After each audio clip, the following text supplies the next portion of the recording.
Ensina Podcast. E aí, pessoal? Tudo bom? Tudo jóia, querido? E você? Tudo jóia, graças a Deus. A galera já está aqui super animada pro nosso papo de hoje. Ah, bacana. Cara, primeiramente, prazer ter você aqui com a gente, né? Você já é de casa aqui, então muitos daqui provavelmente já te conhecem aí. E com seus 15 anos aí de experiência em produção musical, eu tenho certeza que a galera já pegou o caderninho aí para anotar todas as dicas que a gente vai dar hoje. Ah, bora lá. Cara, eu queria que você Temos começasse se temos muito apresentando. assunto. Ah, com E, certeza, com certeza. Eu queria que você começasse se apresentando para a galera, para eles conhecerem um pouquinho de quem você é, com o que que você trabalha, enfim. bacana. Então, pessoal, eu sou o Noel, né? O pessoal me conhece como Noel Fernandes. Eu sou produtor musical, né? Compositor, cantor também.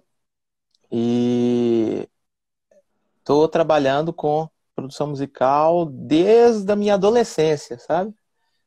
Então, comecei bem cedinho aí a, a estudar, né? Primeiro por conta própria e, e depois eu vim. E detalhe, depois que eu fui para a faculdade, eu fui fazer faculdade de cinema. Eu quase formei em cinema, mas depois eu migrei para produção multimídia porque eu vi que tinha mais a ver com o que eu fazia. Apesar de eu trabalhar com cinema, né, trabalhar produzindo áudio e trilha para cinema, TV, aquela ideia de multitarefa, fazer tudo ao mesmo tempo, sabe? Uma pessoa que faz tudo ao mesmo tempo. Então tinha mais a ver a questão da formação, da visão do curso de produção multimídia. Então eu acabei me formando em produção multimídia. E nesses quase 15 anos aí, nossa, muita água correu. Para quem não sabe, eu sou o produtor musical lá do Cifra Club, né? Desde 2012 que eu estou responsável pelo conteúdo de áudio lá do canal. E, e é isso, é um resuminho. Ah, massa demais. Eu tava introduzindo aqui pra galera que hoje a gente vai trazer um assunto assim que para muita gente aqui vai ser muito interessante, né? Ainda mais aí esse período de pandemia, que eu acho que trouxe essa vontade das pessoas de conseguir produzir as coisas dentro de casa, né? E para muitos artistas independentes aí essa é uma realidade muito certa, muito atual assim mesmo, porque, né, muitas vezes você não tem a grana para ir para um estúdio, mas, né, com o tempo você consegue ir montando seu próprio estúdio em casa e tal, enfim. Com relação ao home studio, né, vendo toda essa questão da pandemia hoje em dia, como que você acha que esses home studios hoje em dia impactam, né, dentro da produção musical desses artistas independentes e o quão interessante é para um artista montar seu próprio home studio? É muito bacana, porque principalmente nesse período da pandemia, o termo músico independente passou a fazer mais sentido, porque agora ele tem que ter uma independência também dos estúdios. Não só da questão de lançar as músicas, mas a questão de produzir as músicas também. Literalmente tirar a música de dentro da cartola e produzir ela em casa. Graças à tecnologia, hoje a gente tem todo o equipamento, toda a estrutura que a gente precisa para produzir de maneira muito simples em casa com qualidade absurdamente alta, né? Se a gente parar para pensar, primeiro a gente tem que entender por que a gravação de home studio hoje está tão difundida, né? Tá tão popular e tá todo mundo fazendo. Até uns anos atrás, vamos colocar aí, uns 20 anos atrás, né?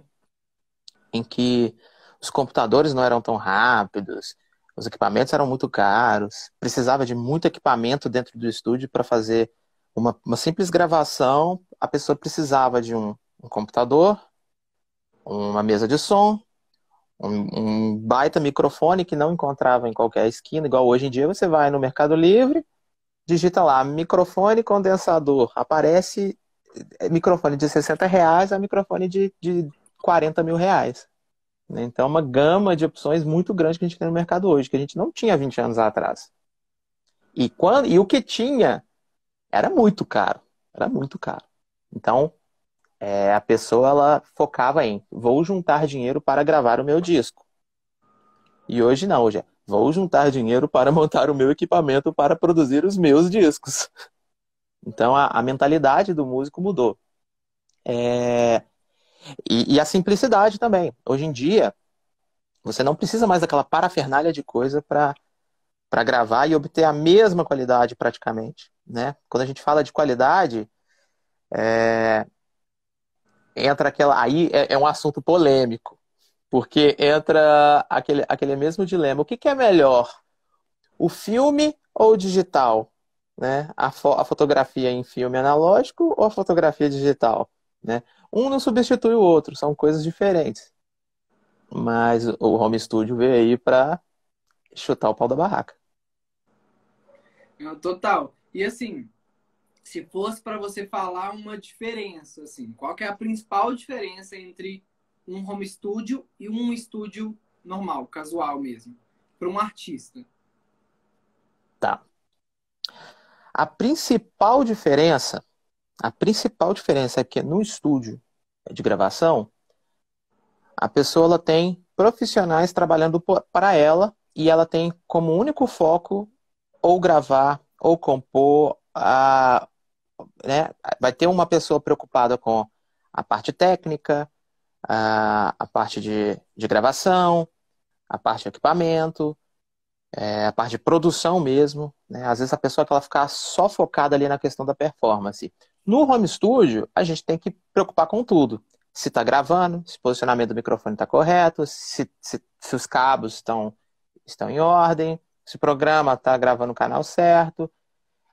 Tem que preocupar em soltar a gravação, se a monitoração está chegando certa. Então, a pessoa ela tem que ser multifunção. Talvez, no início, quando a pessoa ela não tem aquele costume da rotina de um estúdio, ela se atropela. E aquilo pode atrapalhar ela um pouco e ela pode até demorar tipo, muito mais tempo para gravar alguma coisa que ela demoraria no estúdio com o auxílio de um profissional. Mas basicamente é essa a diferença. Em termos de equipamento, não é tão grande a diferença mais, né? Exceto para algumas situações. Por exemplo, gravação de bateria. Hoje em dia, a gente tem instrumentos virtuais, a gente pode gravar com bateria eletrônica e utilizar sons de baterias, das melhores baterias do mundo, gravadas nos melhores estúdios do mundo dentro do computador, né? Para quem não conhece, existe um meio de comunicação entre o instrumento, ali, ó, por exemplo, aqui, ó, o piano, aqui, o teclado. Um instrumento digital, por exemplo, uma bateria eletrônica, ou um piano digital, ou um teclado, eles conversam com o computador através de um protocolo que chama MIDI, protocolo MIDI, que ele basicamente ele te dá informações de nota, duração, intensidade que você apertou, e ele transfere isso para o computador e o computador interpreta aquilo e te dá os sons com instrumentos virtuais. Então, hoje em dia, o cara ele tem uma bateria eletrônica, ele grava em casa com uma bateria que foi capturada lá em Abbey Road. A mesma bateria que os Beatles gravaram, sabe? Então, ele tem essa possibilidade. E, para o baterista que é old school e quer gravar dentro de um home studio, quer gravar microfonando a bateria mesmo, aí a gente vai ter uma queda de qualidade, porque a gente não vai ter um tratamento acústico, né? A gente nunca vai ter no home studio, assim, eu digo um home studio de um nível que a maioria das pessoas possa, que é acessível à maioria das pessoas, né? A maior parte das pessoas. Ele não vai conseguir a mesma quantidade de recursos, a mesma qualidade de pré-amplificadores, de canais, de microfones, o som da sala, a acústica da sala faz toda a diferença numa gravação de bateria. Mas salvo essas exceções, que são gravações bem complexas, hoje em dia, a diferença de uma gravação em home studio para um estúdio é zero. O que Até, vai diferir mais, né, o que aí entra a diferença, é o profissional que vai fazer a mixagem e a masterização daquela gravação. ia falar que você acabou que já até respondeu uma pergunta que chegou aqui nos comentários da Duda Gonzalez, que é quais são as limitações de um home studio. Então é basicamente isso que você falou, né? A questão da acústica, enfim, para alguns tipos de gravação e tal. É isso, Duda, só respondendo essa pergunta aqui para a gente passar para a próxima. Só uma coisa, até que a questão da limitação por exemplo, até é possível, sim, atingir um nível de qualidade de um estúdio para gravações mais complexas, tipo gravação de bateria. Só que aí o estúdio ele deixa de ser um home studio e passa a ser um estúdio, entendeu? Ele vai ter uma estrutura de estúdio. E vai Apesar de ser um em casa, maior, né? bem alto, bem alto, bem alto. Legal, O baterista sempre sofre mais. É um instrumento mais caro, é um instrumento mais difícil de carregar, é um instrumento mais difícil de gravar. É verdade, cara. E aqui pensando, tipo assim, pô, eu sou um artista, eu quero começar a montar meu home studio. O que eu preciso ter de conhecimento para conseguir montar meu home studio e produzir minha primeira música? Então, hoje se a gente for montar um kit, por exemplo, um kit básico para a pessoa que, sim, a pessoa não sabe nada, ela só tem um notebook, supõe-se que ela só tem um notebook, né? Para produzir música não precisa de muita performance de computador, não precisa, né? É só não estar usando um equipamento muito velho para não ter problema com travamento, essas coisas, mas na mixagem exige um pouquinho de performance, mas para gravação não. Vamos supor que a pessoa já tem um notebook. Ela vai precisar de uma interface de áudio. O que é uma interface de áudio? Antigamente, como eu falei, tinha uma mesa de som. Aí da mesa de som tinha o cabo que saía da saída direta da mesa de som e ia para um periférico, um pré-amplificador. Do pré-amplificador entrava na placa de som dentro do computador. Aí tudo era feito dessa maneira toda hardware externo. Agora tudo está englobado dentro de um equipamento só. Você tem ali pré-amplificador, você já tem as entradas de microfone, entrada de instrumento, saída para fone de ouvido, não precisa ter um amplificador de fone de ouvido, já tem saída para caixa de som. Então hoje, numa caixinha, num equipamentozinho, aqui vai ficar difícil para eu mostrar, mas é basicamente uma caixinha que está aqui do lado. Ó. É uma interface de som. E a placa de áudio. E ela já é a placa de áudio. Então, geralmente você conecta ela ou via USB, né, hoje em dia se usa USB e Thunderbolt. Né? Tem aquelas que usa FireWire, mas já são placas mais antigas, interfaces mais antigas. Então, a pessoa, basicamente, ela vai precisar de uma interface de áudio. O instrumento que ela toca, né, por exemplo, é ideal ela ter um controlador MIDI, que é um teclado, que basicamente ele só controla os sons, para ela poder produzir os arranjos e começar a estudar a criação de arranjos e criação de música.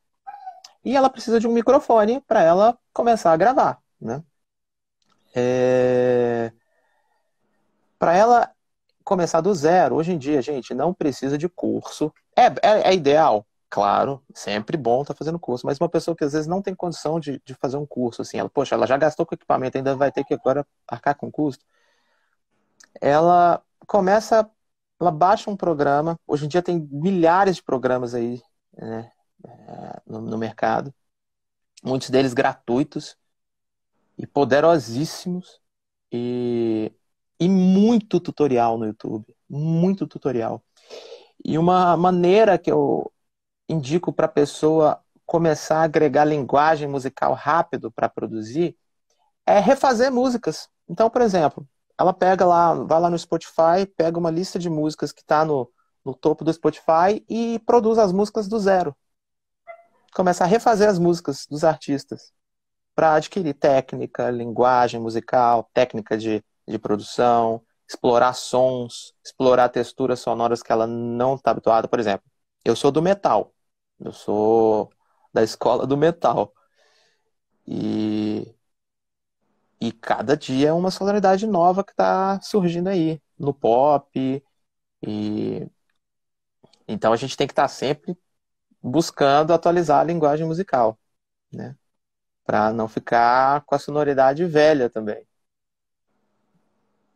Não, Ter um total, repertório, total. ter um repertório de produção, né? Sim. Você citou vários equipamentos aí, né? Que a pessoa meio que precisa ter para conseguir montar seu próprio home. Quanto que uma pessoa gastaria hoje em dia? Hoje em dia, sim, né? Se a gente pensar hoje em dia, é um preço de pandemia que dobrou, triplicou tudo, que é bizarro. Mas quanto que uma pessoa gastaria, em média, para produzir um home studio enxuto, assim, tipo, sem nada demais, assim? Se ela tiver um notebook ou já tiver um computador, ela não precisa de mais nada. Ela já consegue começar a produzir as músicas sem placa de som externa, com a placa de som on-board mesmo do computador. Ela precisa só de um computador e um fone de ouvido. Ela vai precisar de outros equipamentos para melhorar a produtividade dela e melhorar a produção dela. Então, mas para produzir, por exemplo, vamos pegar aí, um artista de rap ou trap. Ele não precisa de um equipamento para fazer os beats dele. Então, ele, com o notebook, ele já vai ter os instrumentos virtuais todos que ele precisa para poder produzir aquilo, né? E à medida que ele for evoluindo, ele vai comprando mais equipamentos, né? Uma interface de áudio, que é o primeiro passo. Então, por exemplo, a pessoa já tem um notebook, né? Ela já começou os estudos dela de produção musical. Primeiro passo é uma interface de áudio, porque aí ela profissionaliza o som dela, o som que ela vai gravar, né? Porque ela com a placa on-board, ela vai ficar limitada a só produzir a música dentro do computador, ela não vai poder gravar o som com qualidade. Então, quando ela tem uma interface de som, ela vai ter uma monitoração de qualidade, uma monitoração de som de qualidade e uma qualidade de som de gravação boa, que ela já consegue trabalhar profissionalmente, com as interfaces mais simples do mercado, assim, né? Interface a partir de R$ 500, assim, ela já consegue trabalhar em nível profissional, em padrão comercial. Essas interfaces que há 15 anos atrás custavam R$ 10.000, sabe? Então, assim, não 10 mil, mas uns R$ 5.000, assim, se a gente trazer para a realidade de hoje, seria mais ou menos algo em torno de R$ 5.000, e hoje é 10% do preço, né? Então, a coisa ficou muito acessível, mesmo com o dólar alto do jeito que está, ainda ela consegue. E depois, ela pode ir aumentando o equipamento dela para melhorar a produtividade dela. Um microfone, né? Primeiro passo. Depois da interface, ela tem um microfone. Ou, se ela não vai cantar, ou se ela não vai gravar nenhum instrumento acústico, talvez para ela seja mais interessante um controlador MIDI, para ela ter, né, não ficar dependendo de ficar montando as notinhas pelo mouse, ela tem um teclado controlador para poder criar as músicas dela, com muito mais velocidade. Então vai depender muito da aplicação. Mas se eu fosse sugerir um kit starter para a pessoa começar, tipo assim, já quero investir uma grana e ter um equipamento massa. Primeiro o computador, que ela provavelmente já tem, interface de áudio, depois da interface de áudio, um controlador MIDI ou um microfone, depende da prioridade dela, ou as duas coisas, né? Um bom fone de ouvido, isso é importantíssimo. Um bom fone de ouvido, mais importante do que os monitores de áudio, que são as caixas de som de estúdio que a gente tem de referência, né? A gente não chama aquilo de caixa de som, a gente chama aquilo de monitor de referência, porque na teoria ela tem que te entregar um som fiel. Porém, em home studio, para esses monitores te entregarem uma qualidade de som fiel, depende da acústica da sala. Então, os monitores de áudio em salas que não são tratadas, eles são apenas caixas de som comuns. Então, é imprescindível a pessoa ter um bom fone de ouvido de mixagem para poder ter uma referência fiel do que ela está produzindo. Eu até vou só te interromper, porque a gente teve exatamente essa pergunta da Érica Tioli, que é se você poderia indicar um fone de ouvido para mix e master. Sim, sim, a gente tem muita marca hoje em dia no mercado. No quesito fones de ouvido, né, a gente também tem os fones dedicados para mixagem e fones dedicados para ouvir música e para usar no dia a dia, né? Geralmente, os fones que são dedicados para ouvir música, eles têm um som muito bonito. Então, as pessoas compram esses fones geralmente caríssimos, né? Tipo, fones da Beats, né? Harman. Mas eles não são o ideal para mixagem nem para gravação, porque eles deixam um som bonito. E às vezes o som não tá bonito. Então ele não tá real, não tá verdadeiro. Então a pessoa não vai conseguir fazer mixagem nesse tipo de fone. Então eu recomendo fones para estúdio, de marcas como AKG, Audio-Técnica, os fones da Audio-Técnica, a Beyer Dynamics, os fones da Tascam são excelentes custo-benefício. Diversas marcas, Sony, a Sony tem a linha profissional dela também, voltada para estúdio. Eu não sei se aqui no Brasil tem, mas eu sei que lá fora tem. E as pessoas encontram na internet. Mas basicamente, se ela comprar fone Shure, ou AKG, ou Sennheiser, ou Tascam, ela está comprando, ou Audio-Técnica, ela está comprando produto de qualidade. E o melhor que ela puder comprar. Então, se ela tiver lá, tenho R$1.000 para gastar num fone, ela vai pegar uma dessas marcas principais de marcas de fones de ouvido para estúdio e vai pegar o melhor. E são fones muito duráveis também. Né? É muito difícil a pessoa ter problema com esse tipo de fone. Eles são muito robustos. Entendi. Não, massa demais, massa demais. Teve uma pergunta que eu achei muito interessante. Oi? Só fazer um resuminho. Então, basicamente, o que a pessoa vai precisar... Só fazer um resuminho. O que a pessoa vai precisar, então, é o computador, interface de som, microfone, controlador MIDI e fone de ouvido. 5 itens e pronto, ela já tem o estúdio dela. Anotaram aí, né, gente? Por favor.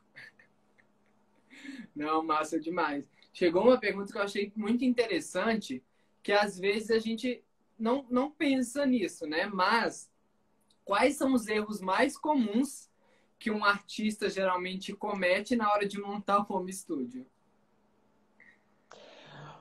Bom, eu acabei de citar. A pessoa, ela vai comprar o equipamento, vai montar um home studio. Aí ela compra um bom computador, compra uma excelente interface de áudio, compra o melhor microfone que ela pode, compra um fone mais ou menos, que é só para ela gravar, e compra um monitor de referência. O melhor que ela pode comprar também. Aí ela deu um tiro no pé, porque ela esqueceu de tratar o ambiente que ela está colocando as caixas. Então, por exemplo, aí ela montou o home studio dentro do quarto, né? Beleza, montou o equipamento, começou a gravar, tudo certo, aí ela começa a mixar. Aí fica lindo, maravilhoso nas caixas. Quando ela vai ouvir no fone, tá ruim. Quando ela vai ouvir no carro, tá ruim. Ela não consegue um som bom dentro do quarto porque ela não tem um ambiente adequado. Então, aquele som que ela está tendo, que a pessoa está tendo, não é a referência correta do som. Então, ela precisaria fazer um tratamento acústico no ambiente. Então, isso é importantíssimo para quem está começando também. Vamos colocar esse 6º item lá no pack starter. Um tratamento acústico mínimo inicial para ela ter uma qualidade de gravação, né, boa, e de reprodução de som na sala também. Eu não estou falando de isolamento, porque as pessoas confundem muito isolamento acústico com tratamento acústico. O isolamento acústico é impedir que os ruídos de fora entrem no estúdio e os ruídos do estúdio saiam para fora. E o tratamento acústico é o condicionamento do som, o controle do som da sala, né? Equilibrar as frequências de som, as sobras.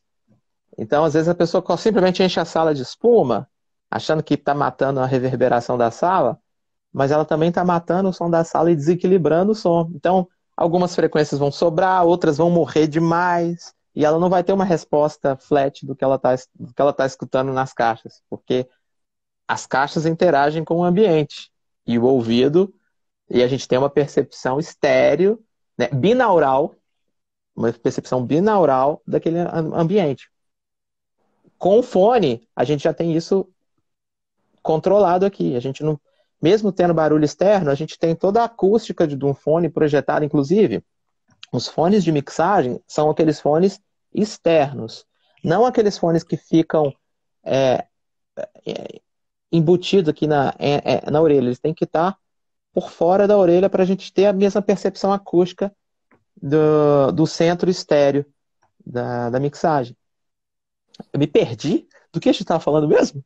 Não, mas você explicou totalmente isso mesmo. Era dos erros que os artistas geralmente cometem para criar o home studio. É muito isso mesmo. Isso. E outro erro bem básico também é a pessoa não ler manual de instrução de equipamentos e plugins. Então, muita gente usa o equipamento da forma errada. Muitas. Pessoas, às vezes, têm um equipamento fantástico e não sabe usar da forma correta, né? Por exemplo, vou dar um exemplo. Com exemplo fica mais fácil ilustrar. O guitarrista, o cara guitarrista, ele vai produzir guitarra. Então, hoje em dia ele não precisa ter um amplificador, um equipamento de guitarra, ele só precisa de uma guitarra e um cabo e uma interface de áudio. Ele pluga a interface, o cabo na guitarra, a guitarra na interface, e no programa de gravação ele carrega amplificadores virtuais. Então, se ele quiser carregar um Mesa Bug, um Marshall, um Fender, ele tem lá uma pancada de plugin, ele vai ficar horas lá futucando. Então, ele vai plugar a guitarra dele na interface e o som vai chegar meio estranho.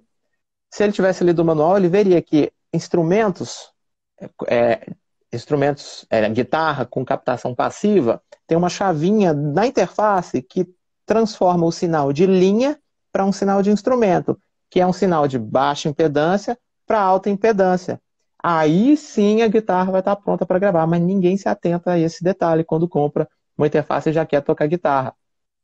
Aí pluga a guitarra, o som chega com ruído, o som chega fraco, aí a pessoa tem que atochar ganho, e aí vem ruído junto, mas na verdade é só uma chavinha que ela tem que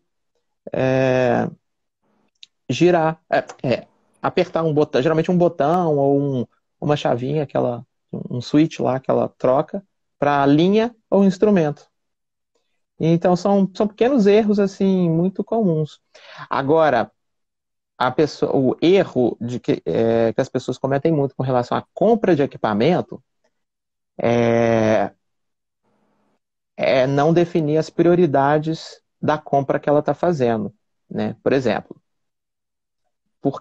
se o cara é guitarrista, ele vai produzir música instrumental de guitarra, ou vai produzir basicamente guitarra, por que ele vai gastar R$5.000 num microfone, sendo que ele poderia gastar isso em algo que vai agregar qualidade para o tipo de gravação que ele vai fazer?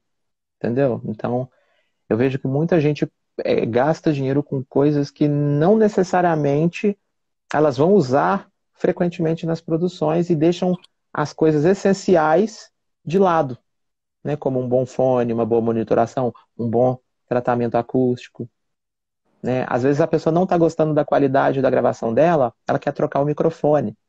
Aí ela troca o microfone, pega um microfone pior e o som dela piora, porque o microfone melhor, ele vai capturar mais ainda as imperfeições do ambiente que ela está gravando. Então, todo projeto, toda pessoa que for fazer o seu home studio, que seja começar com o kit básico, ela tem que ver se aquilo ali vai atender às necessidades dela, né? E se tem algum equipamento ali que ela não vai usar nunca, em hipótese alguma. Tem gente que tem um home studio só para dar aula, por exemplo, né? Professores de guitarra hoje em dia montaram um home studio só para dar aula. E, por exemplo, hoje em dia as pedaleiras todas já são interface de áudio. Você já conecta ela via USB e já faz gravação direto das pedaleiras. Então, para aquela necessidade, o cara não vai precisar, por exemplo, de comprar uma interface de áudio. E eu recomendo muito para as pessoas, quando começarem mesmo por baixo, com equipamentos mais simples. Porque as dificuldades de se trabalhar com equipamentos mais baratos gera experiência para a pessoa lidar com situações atípicas no futuro. Quando a pessoa já começa gravando num equipamento bom, com uma qualidade impecável, quando ela pegar uma gravação ruim, ou quando ela tiver alguma situação de gravação de imprevisto, ou que não é a ideal, ela não vai saber lidar, porque ela já começou com um padrão muito alto e não, por mais que na teoria funcione de uma maneira, na prática, na hora de fazer a mixagem, a masterização daquele material, é completamente diferente. Então, tem muita coisa que a gente aprende por padrões, né? Tipo assim, técnicas de gravação. Não tem receita de bolo. Então, para cada situação vai ser uma técnica específica, um workflow específico. E as receitas, elas funcionam como um ponto de partida, né? Então, outra dica para o pessoal que comete muito erro é seguir padrões de receita de bolo à risca na hora de gravar. E não é assim, tem que ser flexível. As técnicas de gravação, elas são um ponto de partida, mas não são uma verdade absoluta. Legal, massa demais. Chegou uma pergunta aqui que eu acho que vai ser interessante a gente puxar logo a partir desse assunto, que é: qual que é o melhor DAW para iniciantes? Vamos lá. Bom, gente, o que é DAW? Digital Audio Workstation. É basicamente o software de gravação, software de produção musical.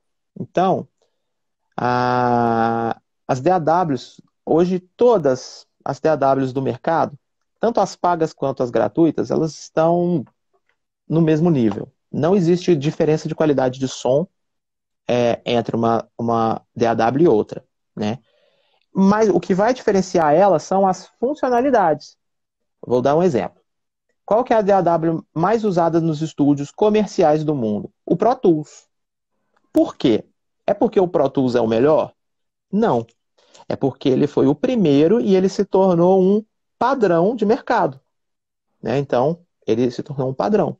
Mas não significa que ele é o melhor. Ele é um programa padrão em gravação, mixagem e masterização. Mas a pessoa trabalha com composição. E aí? Ela vai conseguir trabalhar no Pro Tools? Ela vai conseguir trabalhar no Pro Tools. Mas o Pro Tools não vai ter todas as ferramentas otimizadas para aquele tipo de trabalho que ela vai fazer. Então, às vezes a pessoa, por exemplo, o cara é um beatmaker, é um DJ, ele não quer depender de estúdio, então ele vai produzir as músicas dele em casa, e tudo virtual, e é MIDI, e edição, e sample, amostra de áudio, corta um pedaço de um áudio daqui, corta um pedaço de um áudio dali, e faz aquela miscelânea de som para misturar no meio do remix dele. Ele vai usar Ableton Live, que é um software otimizado para esse tipo de tarefa, né? E hoje em dia a gente tem muita DAW no mercado, que segue os padrões mais tradicionais. Tem outras que seguem um padrão mais inovador, mais voltado para criação musical. E outras que pegam um pouco das duas coisas. Tenta ter um pouco de tudo, né? Eu vou citar algumas delas, aí as pessoas vão ter que ir pesquisando, ver qual que vai atender melhor ao que ela quer fazer. Pro Tools, né? É o mais usado no mundo, né? Mas ele é otimizado para gravação, mixagem e masterização. E para produção musical também, mas para criação ele deixa um pouco a desejar, principalmente porque ele vai trabalhar muito com MIDI. o Logic Pro ele só tem para Apple, porque ele é um programa nativo da Apple, mas ele é fantástico, porque ele une a questão tradicional do Pro Tools de gravação com a criação de MIDI em instrumentos virtuais. Então ele já tem muita coisa boa que ele herdou do GarageBand, né? Aquela coisa de criar música rápido, e ele é muito prático, a interface dele é muito fácil de mexer, muito intuitiva. O Pro Tools já não é muito intuitivo, não, ele é bem complexo e é bem complicadinho. E ele exige um pouco mais de processamento assim, do computador. A gente tem o Cubase, que é um programa que ficou famoso muito tempo, né? Hoje o Pro Tools, qualquer placa roda o Pro Tools, mas até 10 anos atrás o Pro Tools só rodava nas placas de áudio da DigiDesign, que era a empresa dona do Pro Tools, né? Então ele precisava de um hardware para rodar ele, né? Hoje não. Então hoje ele popularizou ainda mais por conta disso. Então temos o Cubase, temos o Studio One, que ele vem com as placas da PreSonus, também é um programa bem legal. Temos o Cakewalk, que é o antigo Sonar. Hoje ele é gratuito, inclusive. Eu uso ele, né, lá nas produções do Cifra Club. Ele é o nosso padrão, porque uma época a gente teve uma parceria com a Roland, e quando a gente fez a implementação de áudio no canal, a Roland veio fazer essa implementação com esse software e a gente gostou e usa até hoje. E eu uso ele em casa até hoje também, para criar música. Ele é fantástico para quem compõe e quer gravar e mixar nos padrões tradicionais. Porque ele tem as ferramentas de MIDI, né? Eles têm Step Sequencer, Piano Roll, você tem inúmeras maneiras de fazer, de criar a sua música. E ele tem aquela estrutura bem tradicionalzona, idêntica do Pro Tools praticamente, de trabalho. Para quem já é habituado com o Pro Tools, como eu trabalho com o Pro Tools externamente também, fica mais fácil eu fazer o intercâmbio entre essas duas workstations, né? Esses softwares. E tem o famoso Reaper, que hoje é o mais popular, assim, da galera que está começando, e muito produtor também usa o Reaper comercialmente. Ele é um programa gratuito. Na verdade, ele não é gratuito. Só depois de 30 dias, ele pede para você comprar uma licença, mas ele não te obriga a comprar a licença para continuar utilizando. Então, para quem vai usar comercialmente, tem que comprar a licença, mas para quem está usando em casa, ele é gratuito, né? E ele é fantástico, ele carrega os plugins, né, VST, ele tem ferramenta para trabalhar com MIDI, ele é um pouco limitado com relação a MIDI, ele é meio na onda do Pro Tools, mas ele é um programa fantástico, assim, né? Ele não deve nada pro Pro Tools. E um outro programa, principalmente para quem faz beat também, que gosta muito de trabalhar, quem está começando, é o FL Studio, o antigo Fruity Loops. É um outro software bem interessante. Ele é um pouco diferente dos demais, ele tem uma interface e um modo operante muito diferente das outras DAWs, né, das outras Digital Audio Workstation. Mas é interessante também, ele é bem interessante. Mas é primordial que as pessoas pesquisem sobre qual software que vai atender. Se a pessoa, por exemplo, vai trabalhar com criação musical e ela for iniciar, já quero pegar o Pro Tools, ela vai passar raiva. Entendeu? E vice-versa, a pessoa que, tipo assim, ela quer só fazer gravação, mixagem, masterização comercial, aí ela pega um FL Studio, por exemplo, ela vai passar raiva, que ele não foi feito para aquilo. Entendi. Então é aquela coisa mesmo, né? Acaba que hoje em dia, assim, a gente tem que pesquisar muito, né? Porque tem tanto concorrente, tem tanta gente criando e inovando as coisas, que se a gente não pesquisa, cara, a gente sempre cai em furada, sabe? E a vantagem é que isso faz o nível tanto dos equipamentos, né? Hoje em dia a gente tem uma variedade enorme de equipamento, quanto dos softwares, a qualidade está sempre no alto. Então, se tiver um mais ou menos, ele não vinga. A competição é altíssima mesmo. E uma dica, o Cakewalk, ele era a DAW mais cara do mercado, por isso que ele não é tão popular. Ele era praticamente o mesmo preço do Pro Tools. E hoje ele está disponível gratuitamente, porque a BandLab, que era concorrente do GarageBand, comprou a Cakewalk da Holland e disponibilizou ele gratuitamente. Então, fica a dica aí pra galera. Reaper e Cakewalk são gratuitos. Massa demais. Cara, eu acho assim que pra gente finalizar, a gente já meio que abordou vários assuntos assim que vai ser interessante pra galera que tá querendo começar. E aí eu queria que você deixasse uma dica, tanto para caso a pessoa queira ser um produtor musical mesmo, enfim, tem essa vontade de começar a aprender, quanto uma pessoa que queira montar seu home studio em casa para produzir suas próprias músicas mesmo e tal. Olha, dica para pessoa que quer começar é mergulhar nesse universo. Quando eu falo mergulhar, é ver vídeo pra caramba. Ficar vendo vídeo de plugin, vídeo de software, vídeo de galera mixando, pegando técnica da galera mixando. E hoje em dia tem muito vídeo que é uma galera muito nova que faz.